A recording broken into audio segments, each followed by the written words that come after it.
Welcome to Hub History, where we go far beyond the Freedom Trail to share our favorite stories from the history of Boston, the hub of the universe. This is episode 214, All the Bells and Whistles. Hi, I'm Jake. This week I'll be talking about a Boston inventor and entrepreneur who created the first commercially viable telephone network. Not Alexander Graham Bell, who's credited with inventing the telephone, but Edwin Thomas Holmes. Starting in the 1850s, his father Edwin Holmes created the first burglar alarm company here in Boston. Then Edwin Thomas Holmes adapted the alarm company's network of telegraph wires in the 1870s to work with the telephone switchboard he invented. Working with Alexander Graham Bell, the Holmeses turned his invention into a business and helped him build the Bell Telephone Company. But before we talk about the birth of Bell, I want to thank our latest Patreon sponsors, Ryan P. and Eric C., as well as Scott K., who made a generous one-time contribution on PayPal. Podcasts are great because there's such a wide range of subject matter available, from storytellers to grammar enthusiasts to TV show rewatches to shows about history.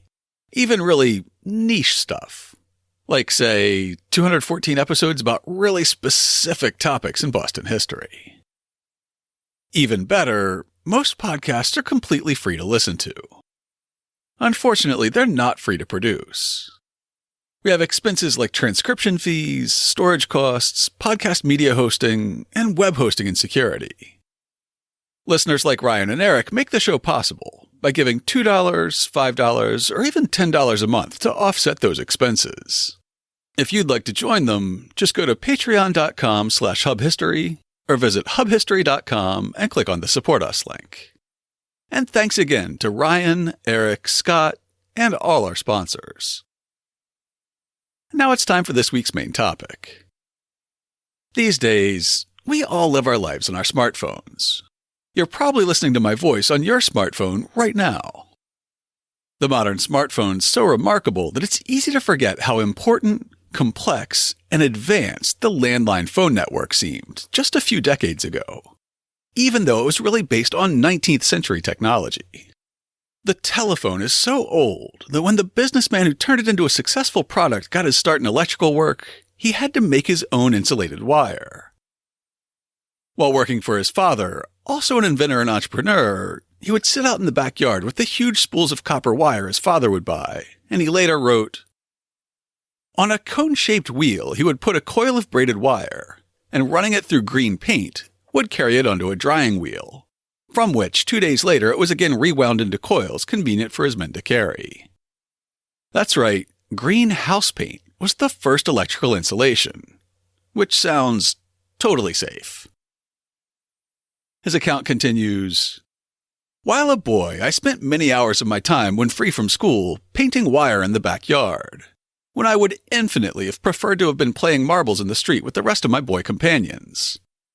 I think this improvised shop of my father's can justly claim to have been the first insulated wire factory. We continued to paint this cotton-covered wire ourselves until about the year 1870, when Eugene Phillips of Providence began in a very crude way making insulated wire for electrical purposes." However, the story of the telephone network doesn't begin with the backyard wire factory that closed in 1870. It begins a few years earlier, in 1852, when a Somerville minister filed an application for U.S. Patent number 9802. "To all whom it may concern, be it known that I, Augustus R. Pope of Somerville, in the county of Middlesex and state of Massachusetts, have invented a new and useful or improved magnetic alarm, to be applied to either a door or a window or both of a dwelling house or other building, for the purpose of giving an alarm in case of burglarious or other attempts to enter the same through said door or window by opening said door or window.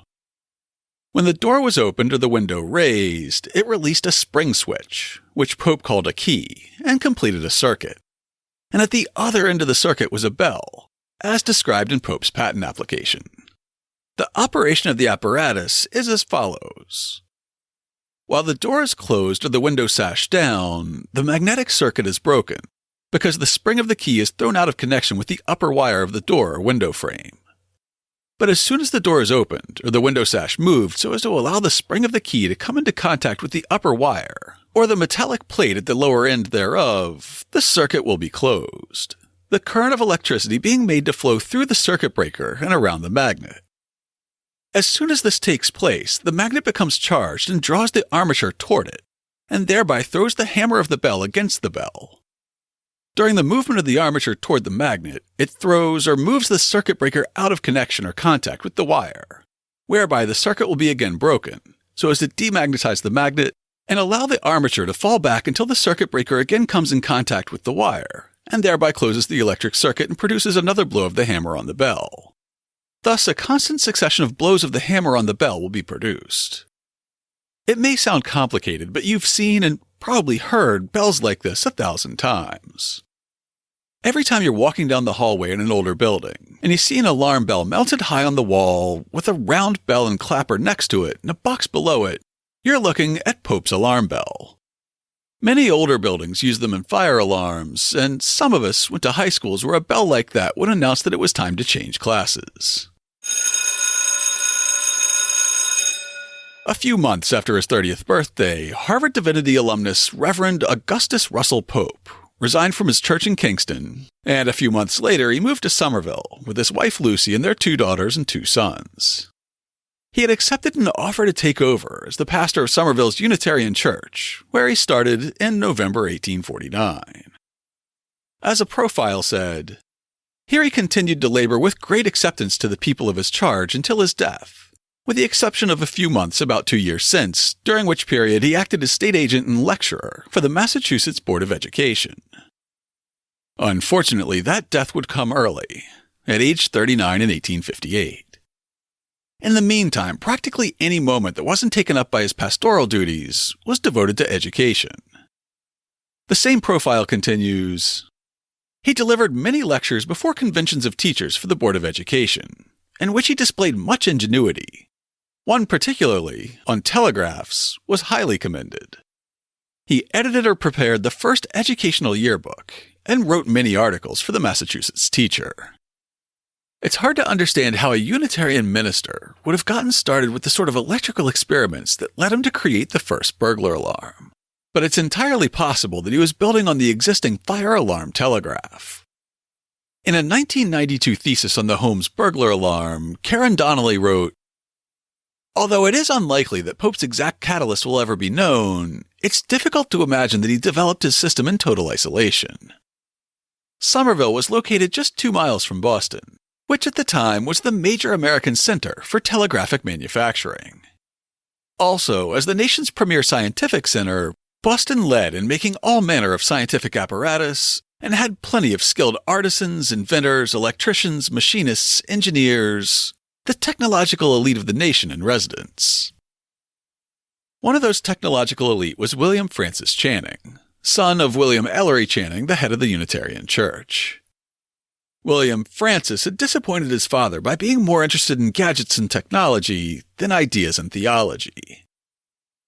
As telegraph technology improved, he became convinced that, by a very simple application of the electromagnetic telegraph, the delays firefighters faced in identifying and locating fires may be avoided by the means of giving immediate and precise information throughout the city on any alarm. In 1851, he presented his idea to the city government, as described by Stephanie Shoro in her book, Boston on Fire. His plan called for a series of districts, each with a distinct number and a system of double wires linking signal stations to a central office. People would report fires by cranking a handle in the signal box. A notched code wheel would break or complete an electrical circuit, indicating its location by a series of dots and dashes. After verifying the box number, the central office would send out a telegraph signal that would trigger the fire bells, which would chime the number of the district, followed by the number of the box.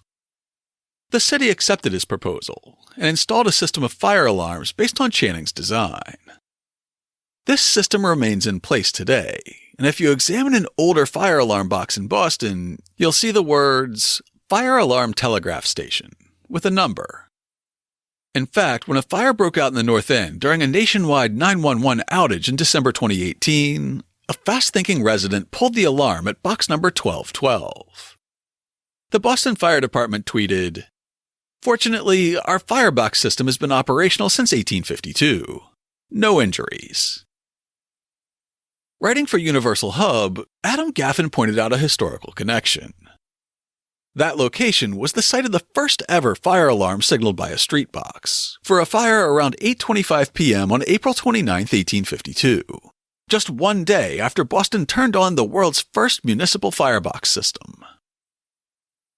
Pope would claim that his work didn't build on the fire alarm, but he knew Channing and his partners, and he even claimed to have separately developed the fire alarm system in an 1852 letter to Scientific American.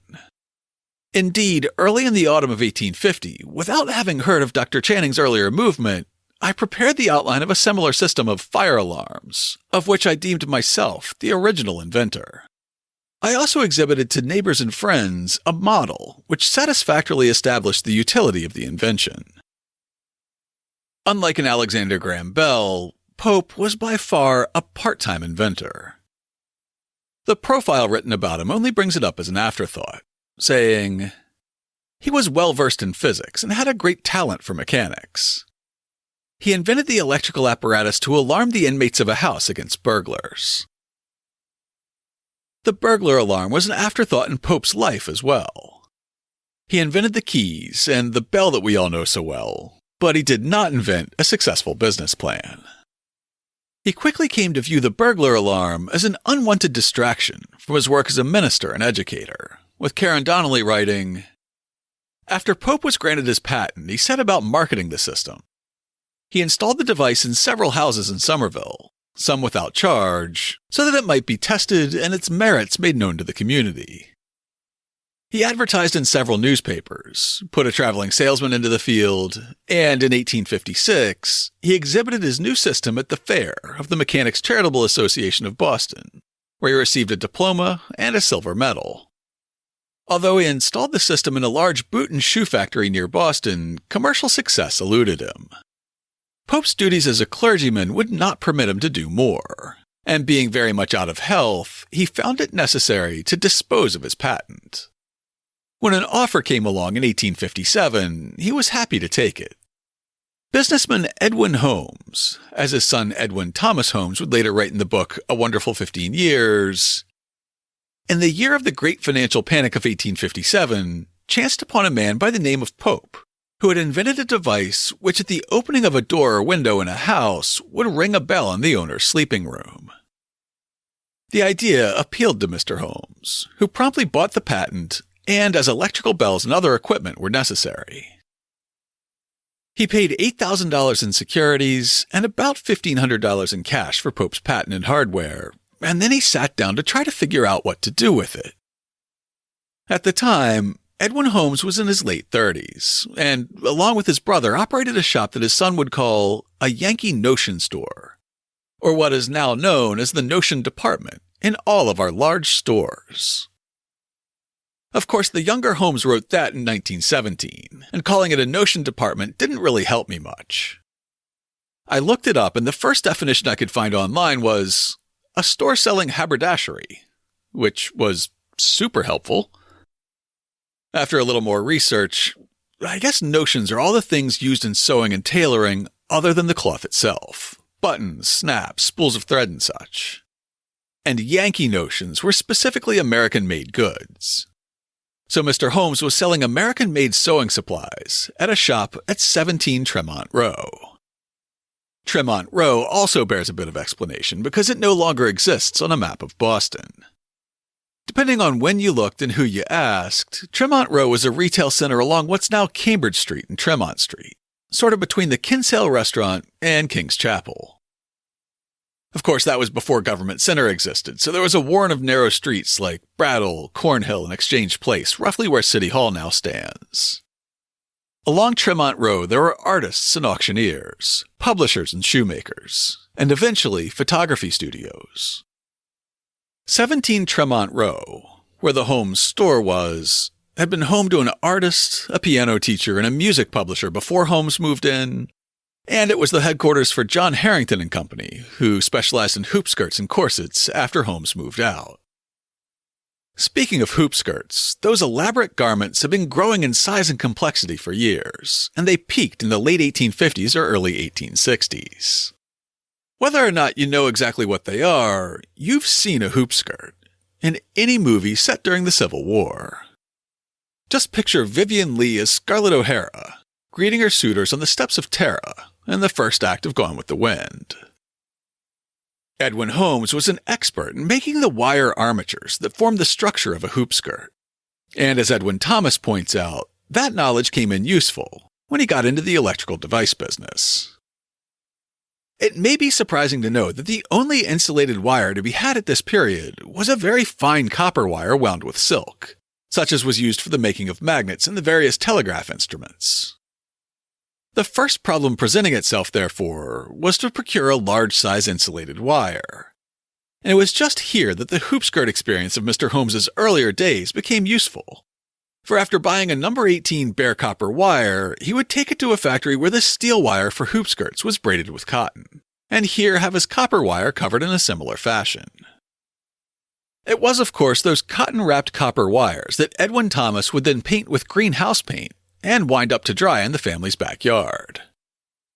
Before the alarm business got so big that it needed a backyard wire factory, Edwin Sr. would have to figure out a way to make the burglar alarm make some money. His wife Eliza was confident, writing, "I feel that you will make $10,000 out of that burglar alarm patent." In hopes of proving her right, Edwin took a couple of steps. First, he went to the shop at 109 Court Street, just down the block from his own shop and now a part of City Hall Plaza. There, in the storefront where Alexander Graham Bell's telephone would be tested and first demonstrated, was Charles Williams' shop. Williams was one of the first manufacturers of electrical devices in the country. In Holmes' initial sales attempts, it had been hard to convince home and business owners that an electrical gizmo could warn them of a break-in, so he turned to Williams to build a prototype.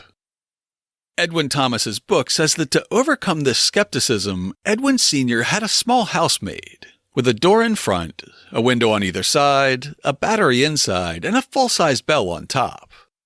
And this he carried from store to store to demonstrate the truth of his assertions. This little house, now acting as a clock case, can be seen on my present office mantel. Even then, men doubted that the opening of the door really did ring the bell. The small house had an 8-inch by 10-inch footprint, and it stood about 2 feet tall, including the alarm internals and a 7-inch tall bell on top. With the prototype in hand, Edwin Holmes implemented step 2 of his plan, moving to New York City. In her thesis, Karen Donnelly explains that at the time the crime rate was escalating in New York, and the public perception of crime was escalating even faster. The changes wrought by urbanization presented opportunity for criminals and compounded the problem of controlling them. In 1789, New York had 33,000 inhabitants and was protected by only 32 night watchmen and fewer daytime constables and marshals. By 1843, the population was estimated at 350,000 permanent residents and 50,000 transients. The city employed 34 constables, 100 marshals, and 1,012 watchmen to serve this tremendously increased population. Although crime and disorder were not new, there was a change in the perception of these issues between 1800 and 1860. David R. Johnson points out that during the first 3 decades of the century, criminal behavior increasingly seemed to disturb the prevailing tranquility of urban society. In the next 3 decades, many people became convinced that crime was about to undermine their society. Edwin Holmes apparently agreed, with his son Edwin Thomas writing a half-century later, "Mr. Holmes quickly made up his mind that all the burglars there were in the country were in New York, and so decided to bring his family here, which he did in 1859, locating in Brooklyn, where most New England people settled, possibly feeling safer to be near Henry Ward Beecher's church." As the elder Holmes began trying to sell his burglar alarm in New York, he focused on wealthy homeowners and the owners of cash-rich businesses who would think that they were ripe for the picking. As the purveyor of a wacky-seeming new gadget, he had trouble getting audiences with many of them at first. While sales started slowly, Holmes also began making some improvements to the burglar alarm system to make it more effective, as Edwin Jr. describes. The original patent, as purchased by Mr. Holmes, simply covered the ringing of a bell upon the opening of any window or door in the lower part of the house. Next was introduced an indicator which, when the alarm was set at night, would designate the room in which a window had been left open when the house was closed, or, in case of an alarm, show in which room an opening had been made. Following the indicator improvement, a clock attachment was next devised, which would disconnect the alarm in the morning, so that the bell would not ring when the servants went down. And later, this same clock, while switching off the alarm, would also ring in the servants' quarters another bell, which acted as an alarm clock. With these improvements, Holmes began making some sales, which means that this is probably about the time when Edwin Thomas began painting cotton-coated wires to insulate them in his father's backyard manufactory. The springs and small parts that made up the keys for windows and doors were sourced from a shop at Chatham Square, in what's now New York's Chinatown. However, all the electrical components of the burglar alarms that were being sold in New York were being manufactured back in Boston. Throughout this period, Holmes continued to contract with Charles Williams back on Court Street in Boston to make the electronic bells that made his system tick. There was one final improvement that was needed to drive sales through the roof: central monitoring. Ringing a bell in the owner's bedroom is one thing, but what if I told you that a room full of security guards could listen for your alarm from a headquarters located outside your home? Now how much would you pay? In his 1917 book, Edwin Thomas described the development. In the year 1872, a plan for an electric-lined cabinet to cover or surround a jeweler's safe was thought out, developed, and patented. And then, instead of connecting these with a bell on the outside of the building, to run the wires into a central office, equipped with men day and night, who in case of an alarm could be instantly dispatched to learn the cause of the alarm. The value of this was quickly realized by all the jewelers of Maiden Lane.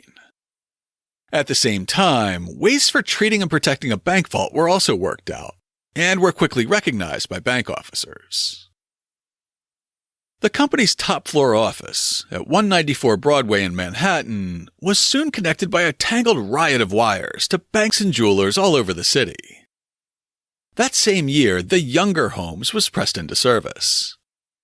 His father had sent Edwin Thomas Holmes back to Boston in 1869.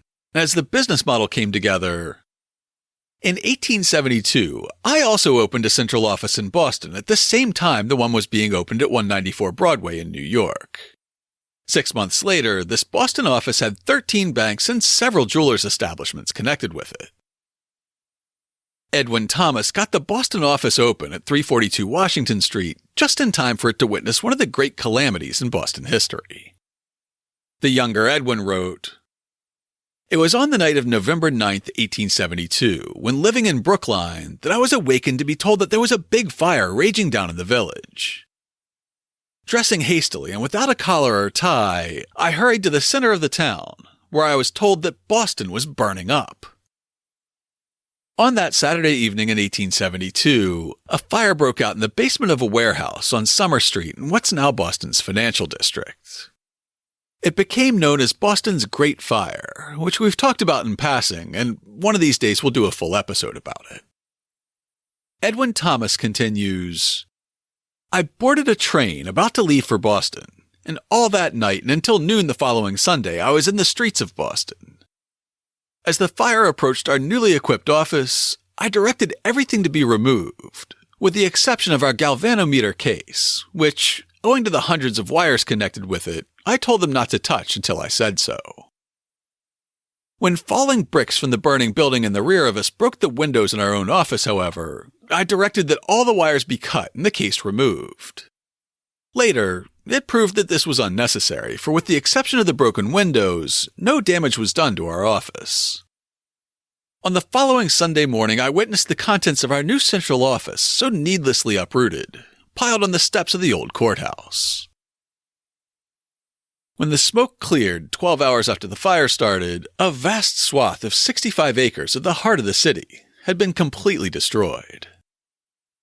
The fire had been stopped nearly on the doorstep of Old South Meeting House, just a few doors down from Holmes' protection at 342 Washington. The office had been spared, but only barely.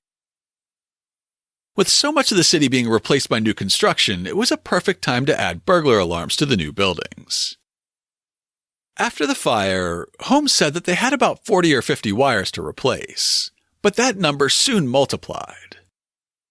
Over the next few years, Holmes alarms became ubiquitous in banks, jewelry shops, and other cash businesses. A few years later, Edwin Thomas Holmes was paying a visit to the shop of Charles Williams, where the electrical components for their alarms had been manufactured for almost 20 years.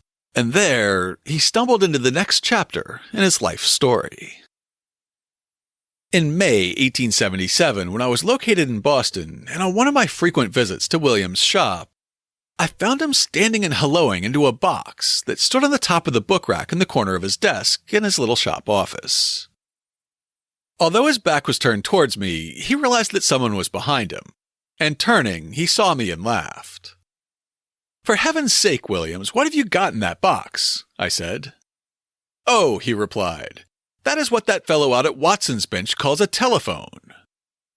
Watson, whose bench it was Thomas A. Watson, whom Alexander Graham Bell famously placed the first ever phone call to less than a year earlier, at that same Court Street shop, saying, "Mr. Watson, come here. I want to see you."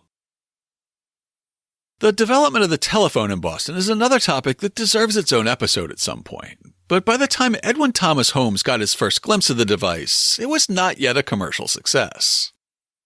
Bell had given many public demonstrations of the new device, including at the Centennial Exposition in Philly.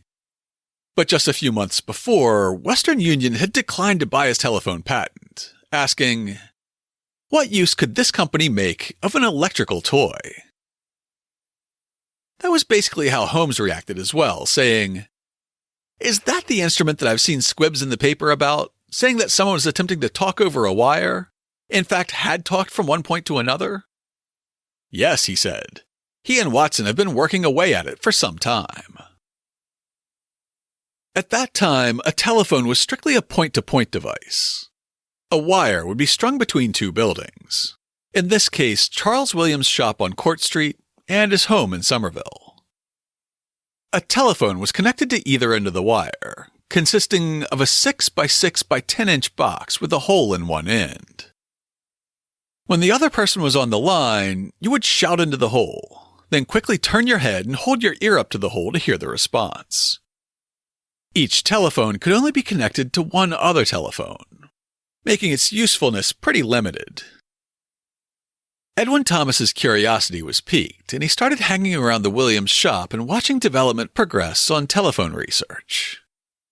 Eventually, he became convinced that he could provide the same commercial success for the telephone that his father had provided for the burglar alarm, taking a good idea and working out how to turn it into a product. Holmes knew that for the telephone to be successful, a customer's device had to be able to connect to any other customer. It needed to be a one-to-many device, not one-to-one. He also knew that he already had the backbone for that system at 342 Washington Street, with its hundreds of wires leading out in every direction. In A Wonderful 50 Years, he wrote, "After watching things for some time, I said one day to Mr. Hubbard, 'If you succeed in getting 2 or 3 of those things to work well and will lend them to me, I will show them to Boston.'" Gardner Hubbard was a principal investor in Alexander Graham Bell's research. "Show them to Boston," he repeated. "How will you do that?" "Well," I said, "I have a central office down at 342 Washington Street, from which I have individual wires running to most of the banks, many jewelers' shops, and other stores. I can ring a bell in a bank from my office, and the bank can in return ring one in my office by using switches.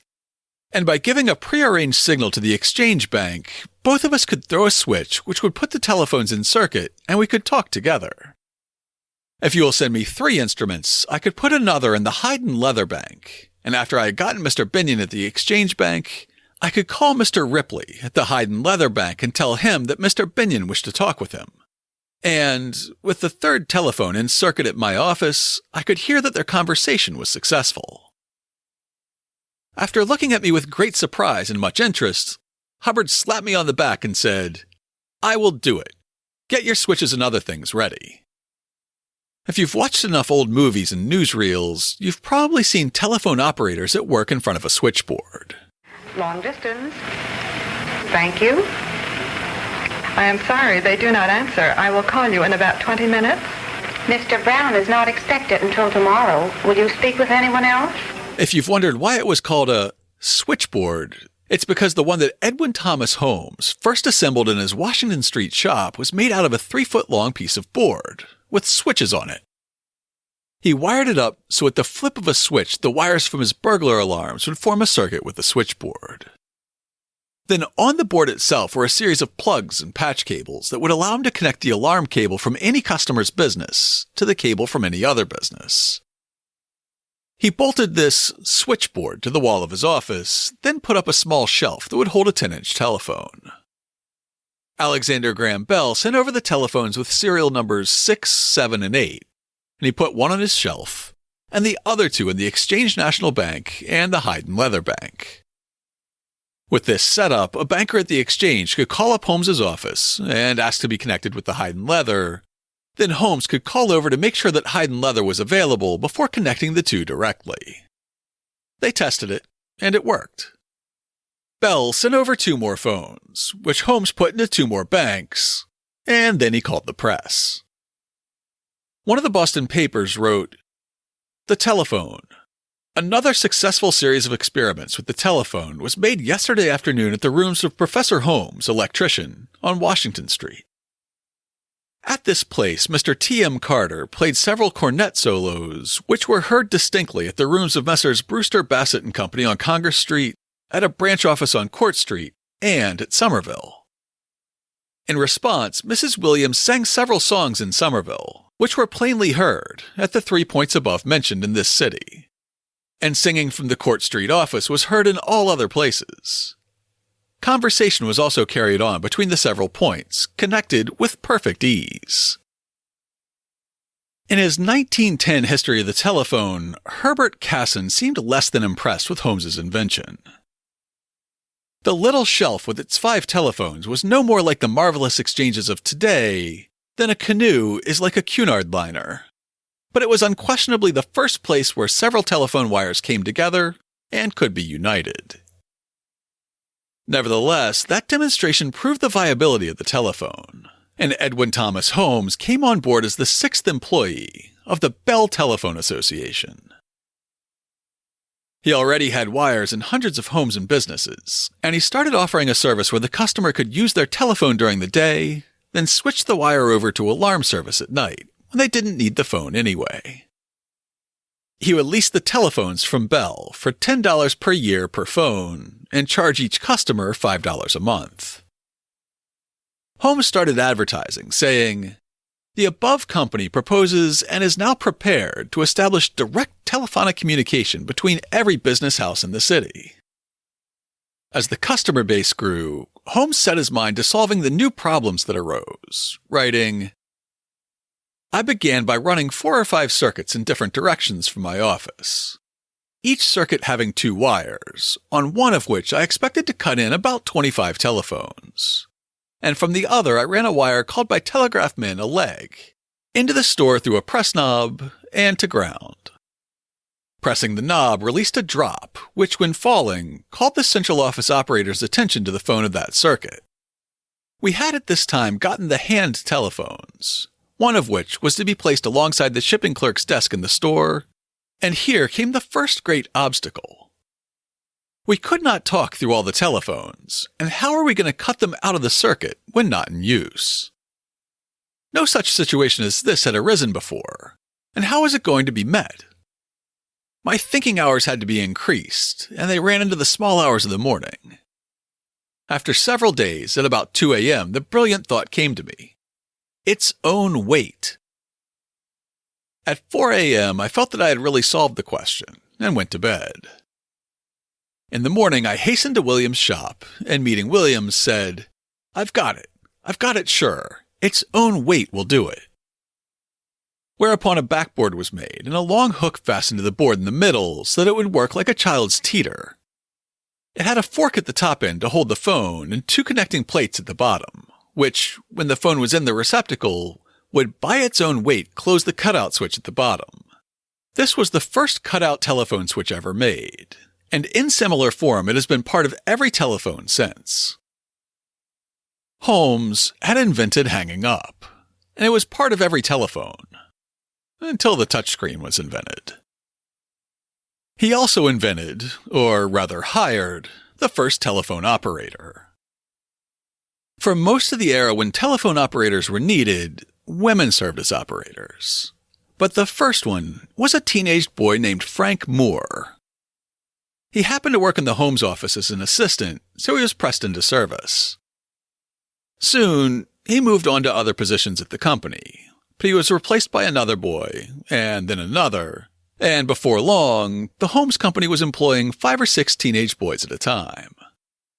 They were noisy, they were rude to the customers, and they started roughhousing in the office. As Edwin Thomas wrote, he quickly found a solution. The thought came one day, why not have girls? I immediately engaged one young lady, the first female telephone operator. Her presence at once changed the situation in the room, and from that time on, we engaged only girls for our switchboard work. That first woman was Emma Nutt, an 18-year-old telegraph operator. Customers loved her calm demeanor and smooth talking, and a few hours later her sister Stella became the second woman to work as an operator. There were lots of women in need of work, and you didn't have to pay women very much, so it was a bargain compared to paying teenage boys. Women were also seen as having less power, at least before the 1919 telephone operators strike, which is probably a topic for a different show. So as Mass Moments notes, it may have been a desirable job, but it was not an easy one. Telephone companies had strict rules for all aspects of operators' behavior on the job. Merely to get the job, a woman had to pass height, weight, and arm length tests to ensure that she could work in the tight quarters afforded switchboard operators. Operators had to sit with perfect posture for long hours in straight-back chairs. They were not permitted to communicate with each other. They were to respond quickly, efficiently, and patiently, even when dealing with the most irascible customers. Nevertheless, women remained ubiquitous at telephone switchboards until direct dialing became common starting in the 1940s, allowing customers to dial their own phone numbers rather than telling an operator who they wanted to talk to. Emma herself would work as an operator for over 30 years, though her sister Stella lasted only a few months. Back in New York, Edwin Sr. adapted most of Edwin Thomas's improvements. Before the end of 1878, he was selected as the president of the Bell Telephone Company. Edwin Thomas would go back to New York in 1882 and take over a new incarnation of Holmes security. But not before he also invented party lines, which far outlived the switch from live operators to direct dial, becoming the oldest piece of telecommunications technology that I can personally remember. In 1879, Edwin Thomas remembered, "It was at this time that I had 144 subscribers to my local exchange. Acting under instructions from Mr. Hubbard to make it cheap, I had put 3 and 4 subscribers on a single wire. And to call a party, you had to strike his signal on his bell. 1111, 1111, 111, etc. There are exchanges today working in the same way. As far as I know, there are no more party lines in America, but they still existed when I was in elementary school in deepest Appalachia in the 1980s. Our house shared a phone line with the Wilhelms just up the road. If the phone gave a single ring, ring, ring, ring, it meant the call was for us. But if it gave a double ring, ring, ring, ring, ring, ring, ring, that meant that the call was for the Wilhelms. Likewise, if you picked up the receiver to make a call, you'd sometimes hear that someone at the Wilhelm house was already speaking. So you just quietly set the receiver down and try again later. If they were still talking when you tried again, you might gently clear your throat to get Sue Wilhelm's attention and ask her if she could wrap up and clear the line soon, so you could make a call. I've always known that party lines were primitive compared to the phones we all use now, but I didn't know that they were invented in Boston all the way back in 1879. To learn more about how 2 generations of the Holmes family made the burglar alarm and the telephone into viable products, check out this week's show notes at hubhistory.com/214. I'll have a link to Edwin Thomas Holmes' book, 50 Wonderful Years, Herbert Cassin's 1910 History of the Telephone, and Karen Donnelly's 1992 thesis about the Holmes burglar alarm.